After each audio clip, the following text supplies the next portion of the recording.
another night of elegance. Put your glass in the air for black excellence. Never mind the media, that's irrelevant. They know we born gods, it's all evident.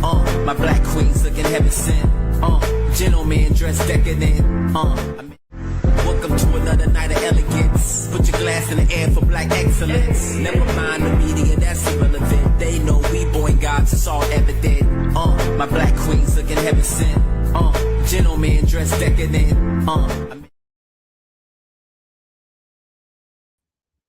Yo, what's going on with y'all? What's going on with y'all? Another episode, Real Conversation Podcast, presented to you by Real Conversation Podcast Network. Today we got a special guest. We're going to speak on a few things she got going on right now. We're going to speak on her skincare line, Jupiter Moon. We also going to speak on her poetry book, Chaos to Serenity, From Heartbreak to Healing, available now on Kindle and Amazon.com. And we also going to speak on mental health. I want y'all to give a warm welcome to Louisiana's finest, Miss Celeste Holloway. How you doing? Hi, thank you for having me. How you doing? I'm good. How are you? I'm good. I'm happy to have you finally on the platform. Thank you. Nice to be here. Yeah. So we're gonna start it off nice and simple. Could you let the audience, the viewers, people that's not that familiar with you, could you let them know like your upbringing and how did you come up, like your household on the day to day? Oh gosh, where do I start? Growing up in New Orleans, my mom and dad separated when I was young, so I grew up mainly in a household with my mom and my brother. Um, and mom was pretty strict, so had to keep our grades in line and do our chores, and then as I got older, I was like, what do I want to do? You know, and my mom always was so supportive. She'd be like, you can do whatever you want to do, because your circumstances start here, but they don't define who you become, so those are really big words, you know what I'm saying, as you aging and you're not really sure what life about and which way you want to go. But my mom and my brother have been really solid in my upbringing and still to this day, because that's what we had and we made the best of it. So, graduated high school. I went into the Navy and then that kind of changed my view on life a lot. So, Okay, yeah. so coming up in New Orleans, some people might consider that like a tough city. So like how did just coming up in the city of New Orleans shape you to the woman you are today? Like I said, my mom was very strict. So it was a lot of things I wasn't allowed to do. So I think anywhere that you grow up, you know what I'm saying? Life is going to be what your family makes it into. You don't have to be defined by your surroundings. So, and like I said, my mom, she did not play that. It wasn't going to be outside all times of night. You wasn't going to be in and out of her house all times of night. So, we had a lot of rules that kept us from doing a lot of things. Okay, that's what's up. So how did you get introduced to poetry and what made you start actually like writing poetry and just the whole art form of poetry? What what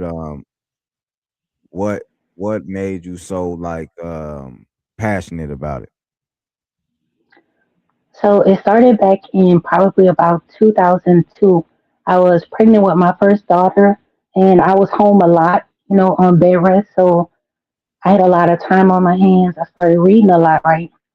But it didn't start off as poetry. It started off as writing short stories, right? Just, I had all these thoughts in my head and I was like, let me put it on paper and see what it does.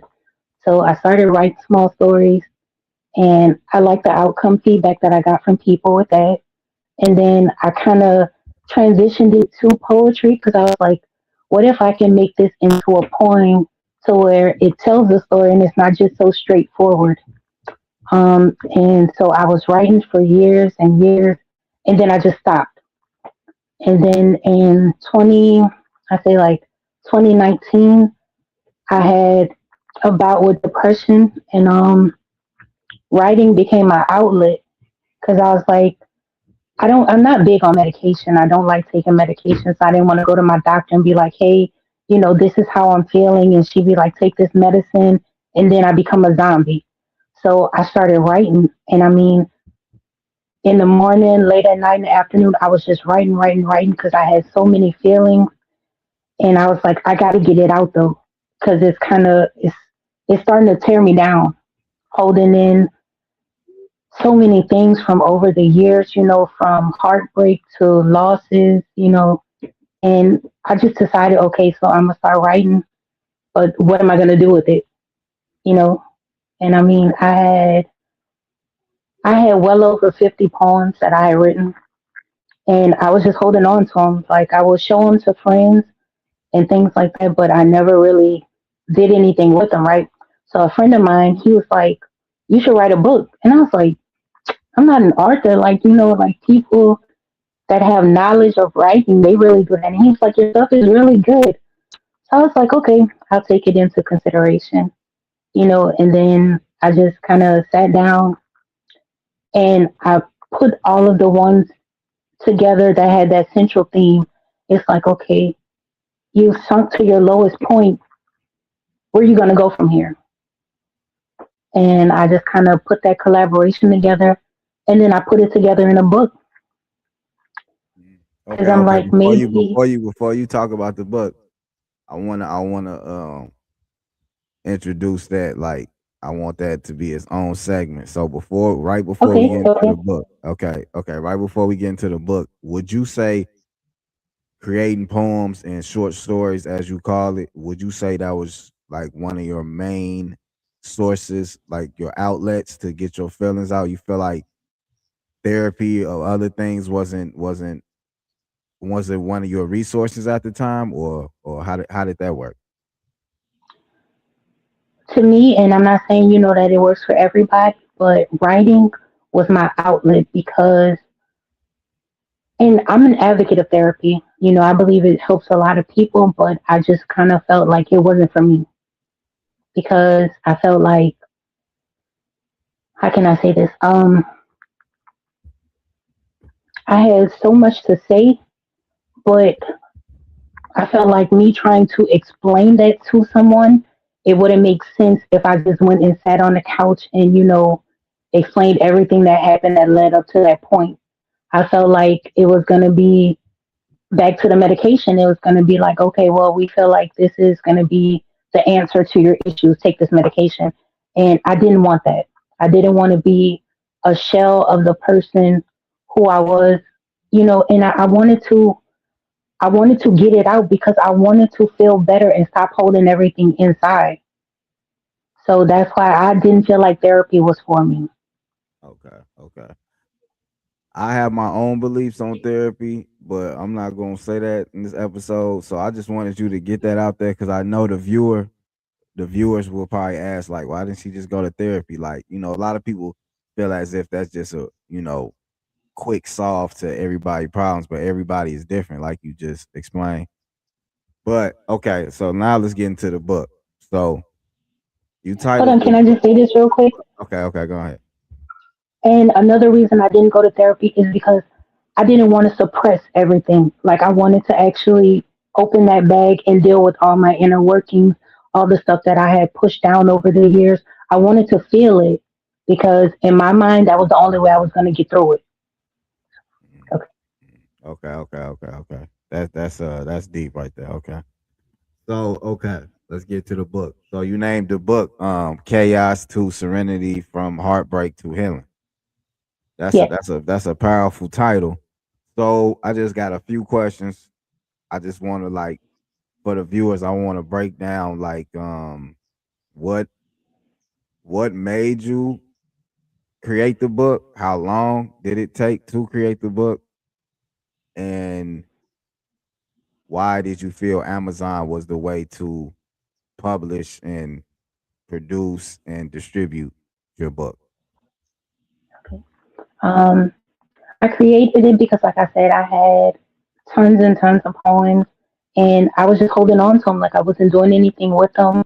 So when my friend suggested that I make the book, I already had everything that needed to go inside of it. It was just a matter of putting everything together. And honestly, let's see, he made the suggestion probably in like 2020. So it took a few years, like maybe 3, 4 years before I actually sat down with it and was like, okay, let me put this into a book. Um, and I chose Amazon because honestly, I don't have the storage for books. Like if I had done just, publishing with like a company or anything, I was like, okay, I don't have the money to just go into it like that. And I don't have the storage for like hundreds of books, at my place. So I was like, okay, if I do it on Amazon, I have more options because you can do it via Kindle, you can do the hardcover, you can do the paperback, and I thought that that would give me more options in distribution. Okay, okay. Did I answer all the questions or did I miss anything? Um, yeah, you pretty much answered everything. Okay. Um, I I think I okay. You said how long it took you to make the book. You said since 2020. That's when you Yeah. start. Okay. So okay. All right. So okay. So let's just okay. If somebody watching this and they asking themselves like uh maybe I should create a book or maybe I should do some type of put out some type of literature like my thoughts like you made it to poetry. Where would they start like from scratch if somebody's watching this and say I want to make a book as well as about my life and my overcomings and what would you tell them to start like the first step? First, decide what you want to put in your book. You have to start with your writing because nobody's going to tell your story like you can tell your story. So, and there's always going to be an option. You can do your own independent publishing. You can publish via Amazon, and there are several other options, out there. So my suggestion would be, start with your writing and definitely research to see which one of those options is going to work best for you. Because the good thing is there are all types of groups online that you can join, and people can give you pointers, and you have to figure out, what's going to work best for you. Okay, But I would okay. definitely say start with your writing. Okay. That's some good advice. We got somebody in the live chat. They asked what was the biggest struggle while making it. Being depressed. So, Mm, you just imagine you feel like you're in a sinkhole and you can see the light, but you don't have any idea how you're going to get to it. But you know that by writing, you're expressing your feelings and you're not holding everything in. So you're letting it out. So it's actually like saving yourself while you're actively drowning. And that was like the hardest part to keep going with that. mm, okay, that's real. I appreciate you sharing that with us. So let's speak on your skincare line, Jupiter Moon. Hmm. Um, what inspired you to create a whole skincare line, and can you tell the people where to find it and what's like the ingredients? Is it organic? Is it you know? So Jupiter Moon got started because of my children. They have eczema, and it's only so many options you can have in the store, and they're very limited. So it's like if you wanted, like with my daughters, of course they're females, they want to smell nice. They want to smell like flowers. And when you have eczema, everything in the store is basically just unscented. So it's like, okay, this is the lotion, it has no scent. This is the soap, it has no scent. But I started doing a lot of research, and I'm like, they don't have to be limited in their options. They can have all the other skincare other people have. It just has to be with natural ingredients. So I work a lot with shea butter, coconut oils, beef tallow, and things of that nature, so they can have options. Because, say you're going out to a family function, you don't want to just go and smell like oil, you know what I'm saying? Like cooking oil or something, So that was very important to me for them to be able to have options. And I have a website. It's jupitermoonskincare.com. And like I said, I have soaps on there. I have body butters. I have some salves on there. It's a whole lot of good stuff, And like I said, it gives people options, Okay. especially people with I like got eczema. skin issues. I got I'm eczema as telling you, well. we So can. If you want, after the podcast, if you want to send me your information, I can send you some stuff if you want to try it. okay, cool. Definitely. I will promote it too, cause my daughter, she got some skin like me. So yeah, we can whole family can use it. Yeah, So and I mean, it's very limited, and I don't like that though because you do have other options, and I have eczema, and my face is one of my breakout spots. And the way I deal with it, which I didn't learn from my doctor because my doctor had given me like this soap Cetaphil, and I'm okay. like, okay, but it's not very moisturizing. So I did some research for a few years, and I came up with a skin scrub, right? Because a lot of times that eczema will leave patches of dry skin in your face. So I use the skin scrub on my face. It's very gentle. It's made with coconut oil, brown sugar. So, it's going to exfoliate your face without over drying it. So, like I said, I've given people more options. Okay, I definitely respect that because, like you said, we need more options with more like Yeah. profile to them. Like you said, it's all unscented. Everybody want to smell good. Everybody want to, Yeah. feel good about themselves. Even people with drier skin. So I feel like that's definitely needed in the marketplace for sure. Yeah. Okay, so we talked about a lot. So I don't want to take up all your night, but I got just a few more questions. Okay, go You ahead. you say you want to touch on mental health. So I want to ask you like what mental health means to you and how important it is to spread awareness. To me, mental health, it means everything because, I mean, if you don't have any control up here, what else are you going to do? Because your mind and your brain, that's everything.